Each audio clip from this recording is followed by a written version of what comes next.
Mabuhay! Welcome to Bonjour Universe. This is your cozy corner of the internet where we explore everything under the sun. So for today, aralan natin ang French accents. So, bakit nga ba natin siya kailangan aralin? It is important kasi kailangan natin ma-pronounce yung French words using this accent para maintindihan tayo ng kausap natin. So, don't forget, I'm not an expert, but ito yung mga natutunan ko sa school and sa everyday na pakikipag-usap ko sa mga French speakers. Okay, for the first is yung accent aigu. Accent aigu. So, ang tunog ni accent aigu is like yung A sa day. A. A. Sometimes naiisip ko, parang siyang letter A, pero hindi masyadong pinopronounce or ino-open yung mouth. Eh, eh, para nandun pa rin yung clear sound ng letter E. Eh, eh. Okay. So, ang itsura niya is meron siyang kuwit sa taas ng letter E. And remember, si accent aigu is matatagpuan lang sa letter E. And ang example natin dito is yung school. Yung word na school in French will be école. École. So, andito yung letter E na may accent na aigu.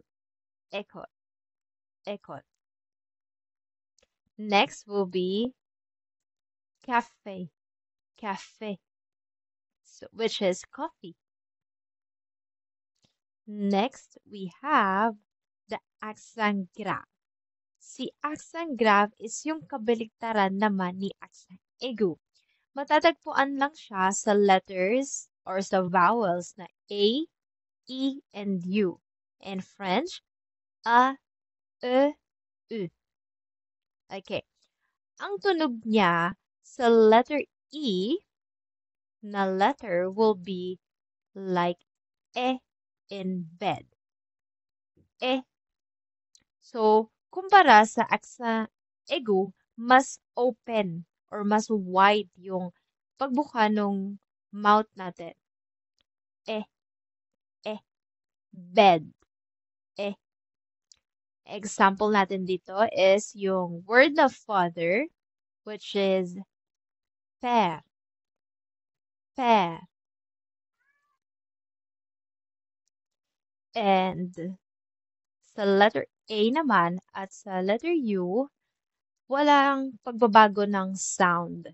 Pero madidistinguish natin yung meaning kapag merong accent grave sa letter A and U.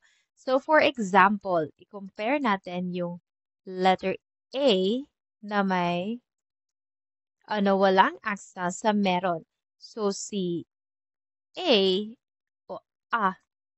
So ang tunog niya is A. Okay? Which means has. Okay?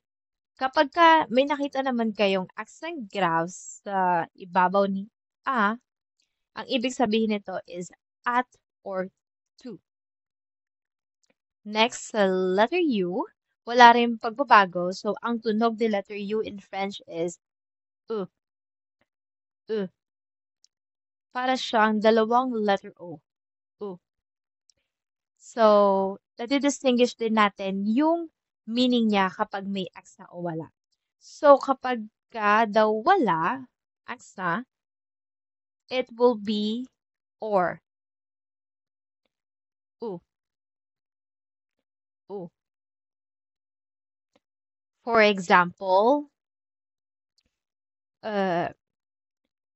McDonald's ou KFC. McDonald's ou Jollibee. So, yung U naman is where. So, yung U na may accent, letter U na may accent, U, is where. So, ang tip lang dito is yung accent graph, ang na-affect niya lang is yung letter E. Okay? So, yung accent aigu and accent graph. So, mag-focus tayo ng little doon. Paano nyo ba madidistinguish kung paganto or paganito yung way paano siya isulat? So, ang naging trick ko nung nag-aaral ako ng French, inisip ko merong mountain. Okay. Somehow. Again. So, kung meron tayong mountain dito, yeah, so it's not perfect, but somehow it's okay. And si Aksa Egu, lagi siyang paakyat ng bundok. Paakyat. While si Aksan Grav, tinatandaan ko siya na pababa siya ng bundok. So, it will be like this. So, ito si Egu.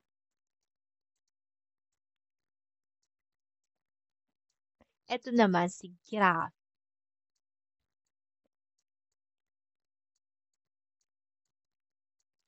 Egu, the sound will be A. Si Grav naman, oops,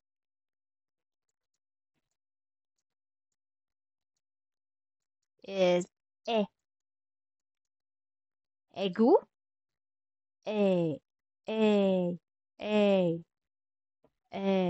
Si Grav, E, E. Okay.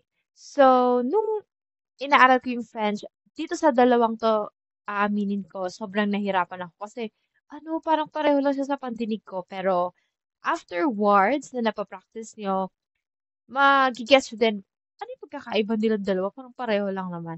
Lalo na kapag narinig nyo na pa yung ibang words. Okay.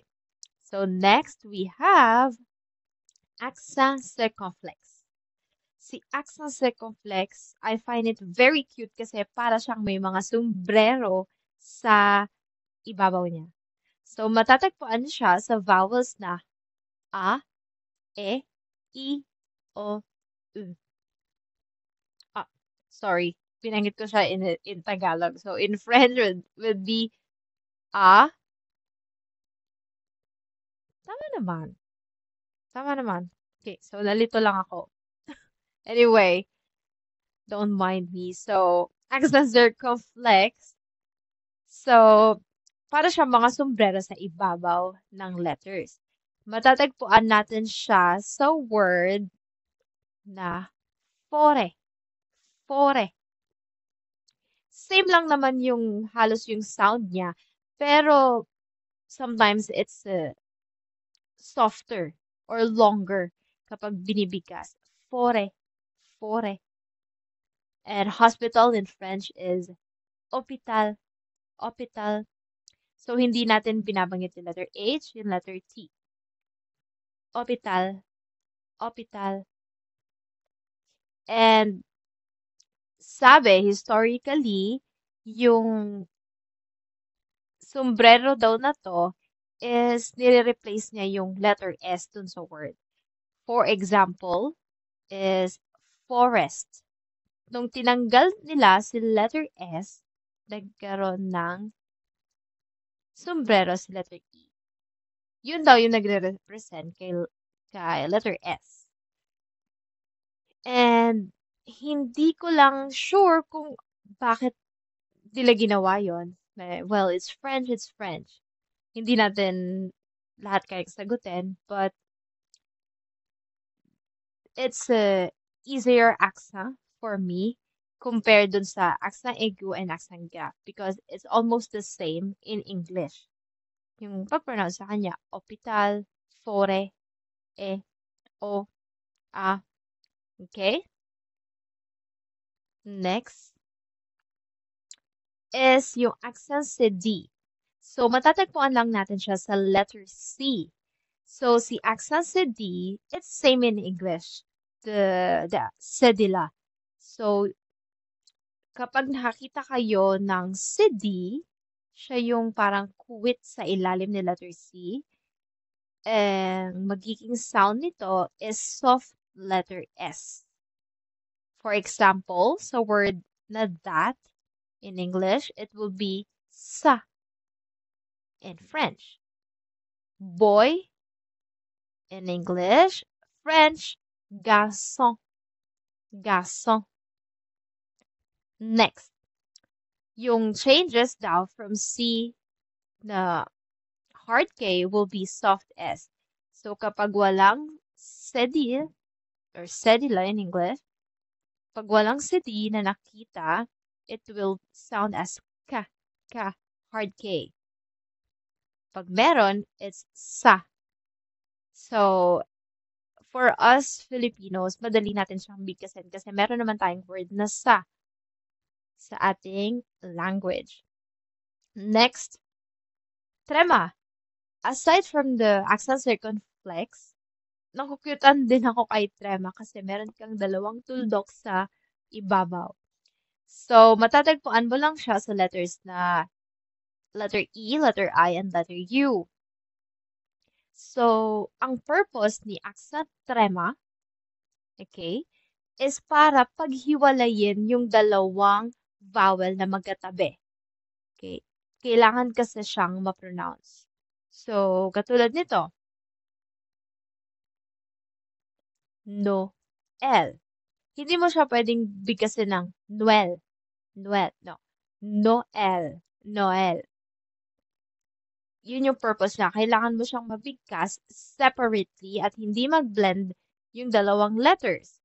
And katulad naman din nitong naive in English, naive, naive. This one, it's not IT, but IT, IT. So, kapag nakita kayo ng dalawang dots, paghiwalayin nyo lang yung tunog niya. Hindi nyo siya bibigkasin ng sabay, but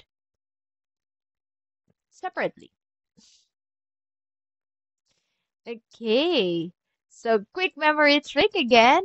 Egu, paakyat ng bundok, the sound is A. A. Accent grave, pababa ng bundok, sound is E. E. Circumflex. Nasa-stretch yung vowel, nagiging softer but almost the same sound. Accent sa D, yung letter C, magiging letter S. Trema, the two cute dots, sa ibabaw, sinaseparate niya yung vowels. Okay, let's practice. Accent aigu, summer. In French, été, été. Coffee, café, café. Accent grave, father, père, père. Very, très, très. Special cases, no sound change, just meaning a, u, u. So, ang tunog niya is double O lang. U, u. It's not oo, but u. Okay. Accent circumflex, it's the letter S na ginawang sombrero. I don't know if applicable siya sa lahat, but as far as I know, yes. Yeah. Parang wala pa akong na-encounter na, wala pa akong na-encounter na merong word na may accent circumflex na walang S sa real ano niya. Oh, no. I'm sorry. Sorry. Tao lang sa hotel. But, because the others, I think in other, I'm not sure if American or British English, hotel will be hostel, right? So, still, yeah. So, wala pa rin ako na-encounter. May circumflex na walang letter S. Anyways, Fore, hotel, pat, pat. City is soft S. Okay? Sa, that, sa, that. Garçon, garçon. Boy. Accent trema, pronounce vowels separately. Noel, Noel. Naif, naif. Haiti, Haiti. Okay, that's it. So I hope that you enjoyed and learned something new. If you like this video, don't forget to share it with your friends na nag-aaral din ng French and subscribe. Thank you very much. Don't forget, take one bonjour at a time. Bye!